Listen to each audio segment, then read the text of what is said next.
अयोध्या की लोकसभा सीट पर हमें वांछित सफलता नहीं मिली।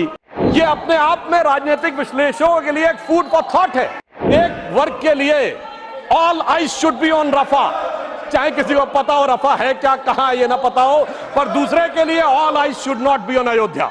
देखिए साहब, आप अयोध्या हार गए, बस्ती हार गए, प्रयागराज हार गए, चित्रकूट हार गए, नासिक, रामटेक और रामेश्वरम। जो लोग ये कहते थे कि राम हुए नहीं, इसका सबूत दो, वो उत्तर से दक्षिण तक राम से जुड़े स्थानों का सबूत दे रहे हैं। अरे आपको लगता है कि भगवान हमको हरवाने के लिए आए थे? नहीं, आपको अपना अस्तित्व मनवाने के लिए आए थे। जब भारत की सांस्कृतिक चेतना की बात आती है तो निश्चित रूप से हमारे मन में नालंदा, बोधगया और उसी के साथ साथ भव्य श्री राम मंदिर का विषय भी आता है। परंतु इस बार बड़ी मजेदार बात है कि अयोध्या की लोकसभा सीट पर हमें वांछित सफलता नहीं मिली और उसको लेकर इनके चेहरों के ऊपर जो चमक दिखाई पड़ती है, ये अपने आप में राजनीतिक विश्लेषकों के लिए एक फूड फॉर थॉट है। क्योंकि इस प्रकार का एक वातावरण इस देश में बनाया गया कि एक वर्ग के लिए all eyes should be on Rafah, चाहे किसी को पता हो रफा है क्या, कहां ये ना पता हो, पर दूसरे के लिए all eyes should not be on Ayodhya.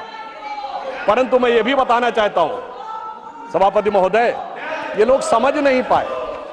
Ayodhya में जब हमें वांछित सफलता नहीं मिली तो हमारे विरोधी बता क्या रहे हैं? देखिए साहब, आप अयोध्या हार गए, बस्ती हार गए, प्रयागराज हार गए, चित्रकूट हार गए, नासिक, रामटेक और रामेश्वरम, यानी भगवान राम से जुड़े सारे स्थलों के बारे में बता रहे हैं कि यहां भारतीय जनता पार्टी को वास्तविक, जैसे कई तो ऐसी सीटें थी, रामेश्वरम कभी नहीं जीते थे।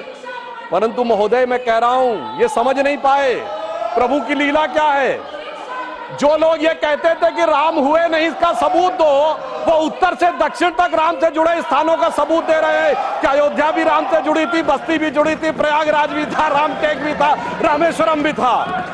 अरे आपको लगता है कि भगवान हमको हरवाने के लिए आए थे? नहीं, आपको अपना अस्तित्व मनवाने के लिए आए थे। और मैं ये भी बताना चाहता हूं महोदय, रामचरितमानस और रामायण में भी उल्लेख है कि एक बार नागपाश भगवान राम को भी लगा था और नागपाश लगने के कारण एक मूर्छा आ गई थी और तब राम विरोधी दल में बड़ी खुशियां छा गई थी।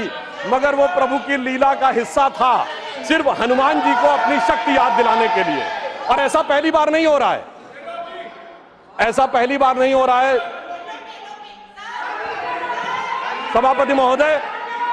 आज से 30 साल पहले मुझे याद है, उत्तर प्रदेश में जब समाजवादी पार्टी और कांग्रेस सबने मिलकर सरकार बनाई थी, सपा बसपा और कांग्रेस आई ने मिलकर, तब एक नारा लगा था कि मिले मुलायम काशी राम, हवा में उड़ गए जय श्री राम।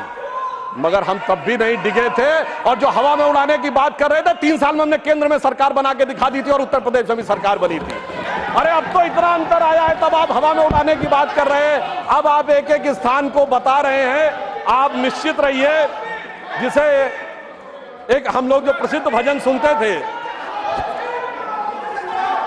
उसमें यह कहा गया है, जो हनुमान जी का प्रसिद्ध भजन है कि रावण युद्ध अजान कियो तब नाग की फांस सबे सिर डारो। परंतु चिंता मत करिए, वो शक्ति पुनः जागृत हो रही है और वो जागृत होकर हमें पुनः वहां तक पहुंचाने का प्रयास रखेगी। और एक मैं गंभीर बात करना चाहता हूं, श्री राम का विषय हमारे लिए हार जीत का विषय नहीं है। हम 2 सीटों की पार्टी थे, तब भी उतनी श्रद्धा और निष्ठा के साथ खड़े थे। हम 86 सीट पे भी वैसे ही खड़े थे, 120 पे वैसे ही खड़े थे, 182 पे वैसे ही खड़े थे, 282 पे वैसे ही खड़े थे, 303 पर वैसे ही खड़े और 240 पर भी वैसे ही खड़े।